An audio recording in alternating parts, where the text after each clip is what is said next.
Hello and welcome back, MTG Burgeoning community. Hello and welcome back, YouTube viewing audience. If you are still hanging with the latter and wish to join the former, you can change all that now by clicking that subscribe button. By doing so, you open yourself up to the possibilities of participating in all of this channel's sweet reward series. Today is Sunday, so you know what that means. Burgeonites, it's Sunday PHONday, and we're going to continue our Morophon the Boundless EDH Commander budget sliver build.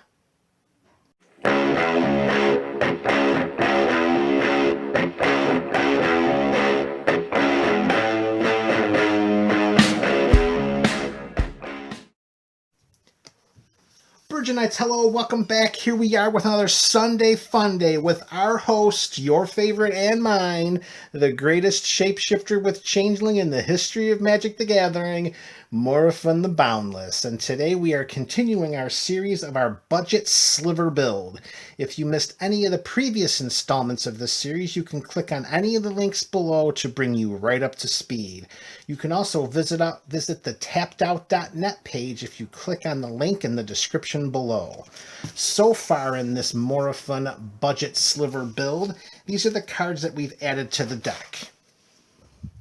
Spectral Sliver, Cleaving Sliver, Predatory, Gigantic, Sentinel, Shadow, Winged, Frenzy, Leeching, Belligerent, Heart, Virulent, Striking, Tempered, Quilled, Mnemonic, Basil, Dregscape, Hollowhead, Mana Weft, Quick, Crypt, Spiteful, Acidic, Lava Belly, Orzhov Signet, Boros Signet, Izzet Signet, the Simic Signet, and the Golgari Signet, Kodama's Reach, Cultivate, Rampant Growth, Expedition Map, and Commander Sphere. So for these 35 cards, at the time that the video was created, each of these 35 cards was under $1, staying well within the budget of this EDH Commander Sliver build. In today's video, we are going to add 10 removal spells, spot and global, in order to slow down what our opponents are trying to do, which, can you believe it, win the game. I mean, hello, why would they even try? We're playing with Morophon. They need to get with the game.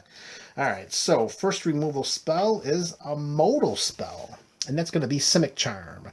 Green and a blue, we can choose one of the following. Target creature gets +3/+3 till end of turn. Permanents we control gain hexproof, which neither of those two deal with removal, but definitely can help us out. Our removal comes from the tertiary mode, return target creature to its owner's hand. So we can bounce one of our opponent's creatures, or we can return one of our creatures from the battlefield to our hand. Plus we can temporarily buff one of our creatures +3/+3, or through politics or surprise ambushing one of our opponent's creatures. However, let's be honest, that hexproof mode may be the most valuable mode of Simic Charm, particularly because we want to protect our slivers and keep them out of harm's way. So Simic Charm is card number 1 of this subset of 10. Number 2, Despark. For white and black, we have an instant that exiles target permanent with converted mana cost 4 or greater. Not that commander players play with a lot of permanents with a CMC of 4 or greater, right? Yeah, that doesn't happen. Removal spell number 3, Mortify. 1 white and a black, destroy target creature or destroy target enchantments. Since we are a budget build, we want to try to we want to try to diversify our removal to hit as many potential permanents as possible. Cards like Assassin's Trophy, Beast Within, Generous Gift, those are cards that are out of our price range. Cards like Despark and Mortify, they fit right in with the under $1 a card budget. And if we're playing with a copy of Mortify, then you know what coming up right behind it is going to be a copy of Putrefy. 1 black and a green, destroy target artifact or creature. It can't be regenerated. A wonderful card to make our list, and one that I was so happy to see was under $1 from Ikoria, Lair of Behemoths. We have Mythos of Nethroi, 2 and a black. It's an instance, and if we spend 1 black and the other 2 mana are not a combination of white and green, then we can destroy target creature. If we cast the spell by tapping green, white, and black, we can destroy target non-land permanent. The text on Mythos of Nethroi can be pretty confusing, but playing with it enough, you get the gist of it. You get a better feel for what it can do. And our last spot removal spell is going to be 1 copy of Oblivion Ring. 2 and a white. When it enters the battlefield, exile another target non-land permanents. And when Oblivion Ring leaves the battlefield, we return the exile card to the battlefield under its owner's control. Now, there is the ability to cast Oblivion Ring, let it hit the battlefield, choose the non-land permanent it's set to exile, and then cast something like a Mythos of Nethroi, or to cast something like a Mortify to destroy the Oblivion Ring and keep that permanent exiled forever. So we definitely have the possibility of doing that. That's investing a lot of removal on 1 card, but sometimes the situation calls for us to do that. All right, so next up we're going to transition from our spot removal to more of our global removal, and we're going to play, again, we're playing budget. So we're going to include a copy of Nevinyrral's Disc. It comes into play tapped. We tap 1, tap it, and destroy all artifacts, creatures, and enchantments. So this is going to hit our stuff too. So this is one of those spells where, sometimes it's a necessity to blow up our board in order to, preserve ourselves and make the game go a little bit longer. Nevinyrral's Disc will help us do that. The unfortunate result is we're going to lose all of our stuff too. So we got to keep that in mind, but it is a budget option. Next up, and card number 8 of this 10-card subset added to our Morophon, the Boundless EDH Commander Sliver build. Such a long title. We got to think of some kind of acronym to shorten that bad boy up. We have 1 copy of Chain Reaction, 2 and 2 red. Chain Reaction will deal X damage to each creature, where X is the number of creatures on the battlefield. So with enough creatures on the battlefield, this can act as, well, honestly, it should act as a complete board wipe of all creatures, granted that none of the creatures our opponents control have indestructible or protection from red.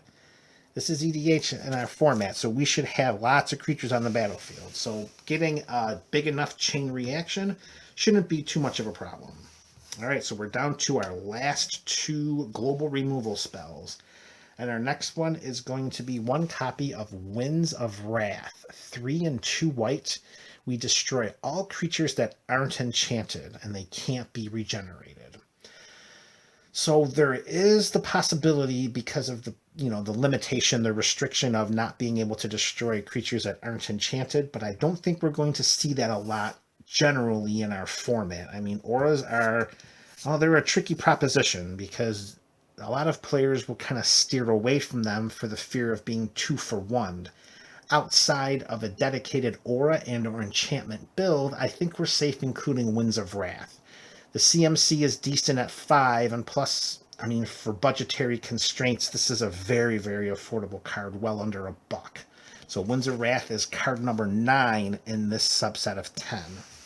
And rounding out the 10 removal spells that we're going to add to this budget Slivers deck list, well, we're traveling back to Commander 2016, and we're going to use a very unheralded mechanic called Undaunted. 6 and a white, and trust me, we're never going to pay 6 and a white for this. It's not going to happen, because that means we've already won or lost the game. Sublime Exaltation with the Undaunted mechanic reads, this spell costs 1 generic or colorless mana less to cast for each permanent. For each opponent. Oh my goodness, can you imagine if that were for each permanent? No, I misspoke there. For each opponent, this spell costs 1 generic or colorless mana less, and we get to destroy all creatures. And that's it. It's pretty simple from there. We destroy all creatures. Sublime Exaltation. If we got 3-4 opponents in hand, or 3-4 opponents in the game, it's going to reduce the spell to a 4 CMC and maybe even a 3 CMC if we're lucky enough to have a bunch of opponents sitting at the EDH commander table. And that's it, folks.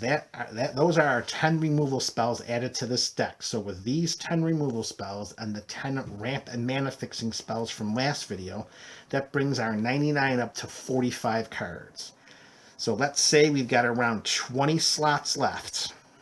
MTG Burgeoning community, you let me know which 20 suggestions would you leave as a way in which to make this deck stronger, keeping in mind that we're still looking at a budget. So why don't we split this, I don't know, 10 and 10, or should we just do the whole 20 shot right away? Well, let's see what the suggestions ring. If we get enough suggestions, we can pump all 20 cards into one showing and then finalize this deck by installing the mana base. But I suspect that we're going to stay under budget and just pick 10 cards that are going to be needed to round out and strengthen this deck. So let's do that. MTG Burgeoning community, leave suggestions in the comment section below or over on our tappedout.net page for any cards that you believe would help to synergize and make this deck stronger. Up to 10 suggestions would be appreciated. This is Sunday PHONday, baby, and we are building budget slivers with Morophon the Boundless as our general commander.